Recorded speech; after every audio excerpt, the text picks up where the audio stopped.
Je quitte ma cellule, je traverse les couloirs. Je salue mes amis, je le dis à plus tard. Je ne quitte pas Bordeaux, du moins pas encore. Je m'en vais dès le monde de musique des Noirs. Ma vie est une chanson, ma vie en roman qui n'en l'air trop. C'est toute la question, des questions que je me pose. En vers et en prose, je te salue Marie et je t'offre une rose. Oh Lord, when them coming out of dance and them say, them never did know about we. When we coming out of dance and all I listen to we. This a sound, just nice and deadly. Oh yes, oh yes. Je quitte ma cellule, je traverse les couloirs. Je salue mes amis, je le dis à plus tard. Je ne quitte pas Bordeaux, du moins pas encore. Je m'en vais dans les mots et la musique des Noirs. Ma vie est une chanson, ma vie est un roman qui n'est là trop. C'est toute la question, des questions que je me pose en V et en pro. Je te salue Marie et je t'offre une rose. Des questions que je me pose en V et prose. Je te salue Marie et te offre une rose. Marie Laberge, bienvenue parmi les souveraines anonymes.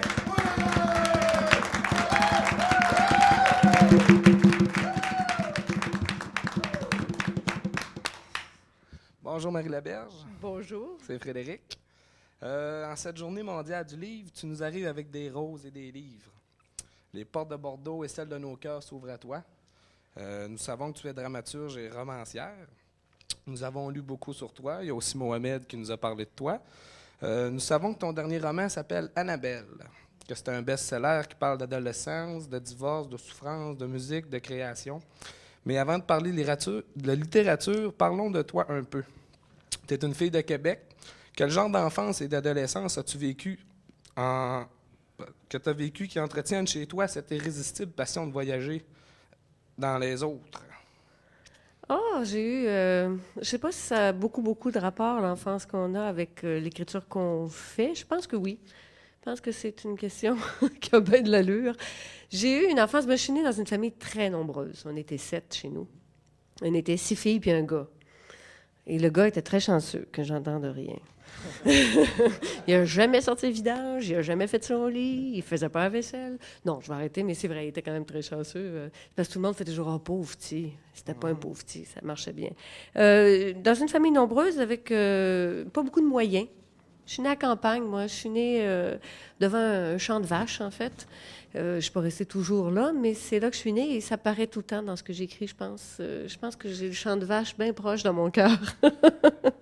L'odeur des fraises sauvages est restée. Je suis le milieu de la famille.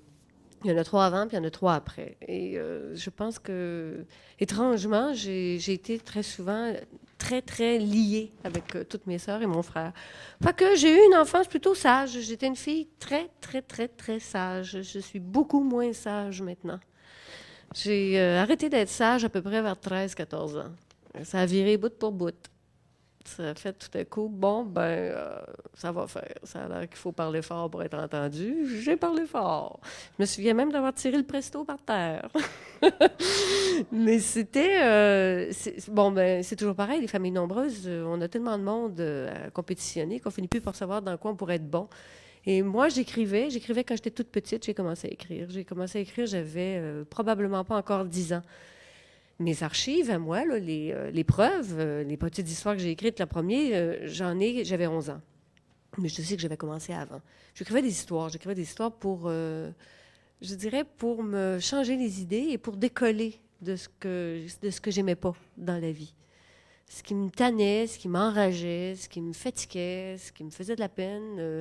J'échappais à ça en pognant ma liberté dans l'écriture. Je me racontais des histoires. Et je les écrivais parce que j'avais une sœur qui les lisait. En fait, je pense qu'on n'a pas d'écrivain s'il n'y a pas un lecteur. Alors, moi, j'avais une sœur qui faisait ça. Elle était un public merveilleux. Je n'avais pas besoin de quelqu'un d'autre parce qu'elle aimait tout ce que j'écrivais, sauf la fin. Parce qu'elle trouvait ça un peu trop triste. Moi, j'écrivais des fins réalistes et elle, c'était une romantique. Fait que quand le gars partait, elle faisait tout le temps « pourquoi il part? » J'ai dit « Qu'est-ce que tu veux? Veux-tu qu'il revienne puis qu'ils soient ensemble le restant du jour? » Elle dit « Oui, j'étais pas mal niaiseuse. Je peux bien t'en écrire une de même, mais c'est pas de même, ça marche. » Mais c'était un très beau tandem. On avait toutes les deux une très bonne entente. Elle raffolait de toutes mes histoires. Elle discutait à la fin, mais ça fait rien. Et puis moi, j'écrivais pour elle, pour moi, puis je lui montrais, puis elle aimait ça. Et sais-tu, c'est probablement la plus belle La plus belle expérience qu'un écrivain peut faire, c'est que son premier public soit un public enthousiaste, un public content, un public ravi, un public gourmand qui en veut encore, encore, puis encore. Ben, ma sœur Francine était comme ça. Oui? T'as l'impression? Ben, merci à toi.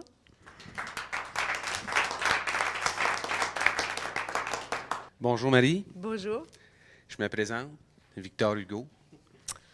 Enfin, je vais le rencontrer. Je vais te remettre cette rose ici, avec des épines, fais attention, Ah, je vais être bien prudente. en échange d'un parfum de femme.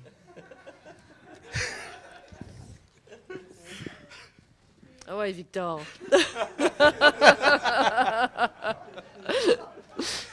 Bon, Marie, tu es dramaturge et romancière. Ouais. Tu dois fréquenter plus de personnes imaginaires que de personnes réelles. Quel genre de relation as-tu avec tes personnages? Est-ce que tu communiques mieux avec certaines personnes? En tombes-tu amoureuse de certains? Est-ce que certains personnages te manquent? Est-ce qu'il t'arrive de les chercher parmi des personnes réelles? Est-ce que moi, par exemple, je ressemblerais à un de tes personnages, l'homme gris, par exemple? Non, pas l'homme gris. Franchement, ce serait pas très gentil de te dire que tu ressembles à l'homme gris. C'est parce que l'homme gris, c'est un moyen numéro. Hein. C'est un homme assez peu sympathique, on peut dire. Hein? Ouais, c'est un père extrêmement dur pour sa fille. C'est un homme impitoyable. C'est un homme qui a d'énormes problèmes. C'est un alcoolique, mais c'est aussi un homme qui n'admet pas les émotions qui l'habitent. Alors, je te dirai jamais une chose pareille. Mais il y a pas mal de questions, là. Qu'est-ce que je fais, là? J'ai supposé tout me souvenir, ben je pense... Est-ce que tu en tombes amoureuse? C'est tes une très personnages? belle question, ça. Sais-tu que j'en ai jamais demandé ça? Et je crois que oui. C'est assez fascinant. Je me souviens, dans Annabelle, il y a des personnages... Bon, Annabelle, c'est une fille qui a 13 ans. Et Annabelle est quelqu'un pour qui je me suis inquiétée tout le long de l'écriture. J'avais toujours peur de la perdre. J'avais toujours peur qu'elle se pète la fiole, qu'elle se tue. J'avais peur qu'elle fasse des actes désespérés. Et je m'en inquiétais comme on s'inquiète de quelqu'un qu'on adore. Je m'en faisais vraiment beaucoup pour elle. Je m'en faisais pour d'autres personnages, mais c'est elle qui m'inquiétait. Est-ce que ça veut dire être amoureuse d'elle? Je ne sais pas. Je l'aime beaucoup. Et je l'aime encore beaucoup. Mais quand je l'écrivais, elle était dans moi tout le temps. J'en arrive à ne plus penser aux vraies personnes de ma vie. Ces gens-là que j'écris prennent plus de place que les vrais gens dans ma vie. Mais ça, c'est parce que je le laisse faire aussi. C'est pas parce que je suis totalement folle. C'est parce que j'abandonne pour un temps, quand je me mets à écrire, j'abandonne le besoin d'être toujours en contact avec toutes les affaires. Je me donne le droit de caler dans mon histoire, puis de vivre, puis de fighter, de me débattre avec mon monde intérieur. Je me souviens d'un jour où je faisais une conférence, et c'était après Le poids des ombres, qui était un livre où il y avait une fille qui avait des problèmes assez majeurs, merci, après la mort de sa mère, et qui rencontre un gars dans un bar et qui baise avec, et qui était, une espèce de un bon match. Et je me souviens qu'une fois, je faisais une conférence, puis quelqu'un qui dit le gars, là, Gilbert, il est pas mal parfait. L'as-tu rencontré? Et puis j'ai dit non, je pense que je peux pas le rencontrer. Je pense qu'il est totalement fictif et ça se peut pas un gars de même. Puis il dit c'est moi. Je dis non, c'est pas toi, c'est pas vrai. Mais je crois pas que j'ai jamais été amoureuse comme ça. C'est-à-dire que c'était un beau gars, un gars fantastique, un gars. Mais je me perds pas au point de tomber en amour. C'est-à-dire, j'aurais pas envie d'écrire une lettre d'amour à un personnage, pas comme ça. En amour, je dirais en amour d'affection, de profonds sentiments d'attachement. Et il y a de tous mes personnages. Quand je les laisse, ça fait dur quand je les laisse. J'aime pas ça. Je fais toujours la falle basse. En même temps, je suis bien contente parce que ça fait habituellement, je sais pas combien de temps que j'écris. Fait quand c'est fini, je suis bien fière de mon coup. Mais quand je les laisse, ça fait toujours un petit gloup. Il y a un seul personnage. Je ne sais pas combien de personnages j'ai écrits dans ma vie. J'en ai peut-être écrit, je ne sais pas, je ne les ai jamais comptés. Il y en a certainement plus que 100. Peut-être plus que 200, j'en sais rien. De tous les personnages que j'ai écrits, il y en a un seul qui n'est jamais parti. Il y en a un seul qui n'a jamais voulu me laisser tranquille. Et c'est quelqu'un qui n'était pas là. C'était quelqu'un dans une pièce de théâtre à qui on écrivait, quelqu'un dont on parlait, quelqu'un dont on raconte des affaires et qui a une seule chose à dire dans toute la pièce et c'est sur enregistrement. Et c'est une femme sculpteur qui habite l'Italie et qui est la vraie mère de la chatte dans Aurélie, ma sœur. Et Aurélie, c'est sa sœur, et elle lui écrit tout le temps parce qu'elle élève sa fille qu'elle a eue avec son père. Et quand elle a eu le bébé, elle est partie en Italie, et elle était sculpteur, elle a continué sa carrière de sculpteur, mais elle n'a jamais revu sa fille, et elle lui a jamais parlé, sauf des fois au téléphone, mais c'est Aurélie, sa sœur, qui a élevé sa fille. En fait, c'est comme leur sœur, puisque c'est aussi le même père. Mais finalement, c'est cette femme-là qui est toujours restée dans ma tête. Et je ne sais pas, peut-être qu'un jour, elle va revenir quelque part. C'est la seule qui m'a hantée. La seule qui est comme pas finie puis qui me tire de temps en temps par la chemise. Je te remercie. J'aurais une autre question à te poser. J'ai pris connaissance de ton cheminement artistique et littéraire. Tu es une femme de théâtre, metteur en scène, comédienne, dramaturge. Tu es l'auteur de quelques romans. En plus, tu es de toutes les manifestations artistiques, des comités, des jurys. Et tu as même co-rédigé un manifeste politique sur la souveraineté du Québec. Ouais. Hein? Marie Laberge, es-tu une femme très occupée? J'imagine que tu n'as pas le temps de fonder une famille.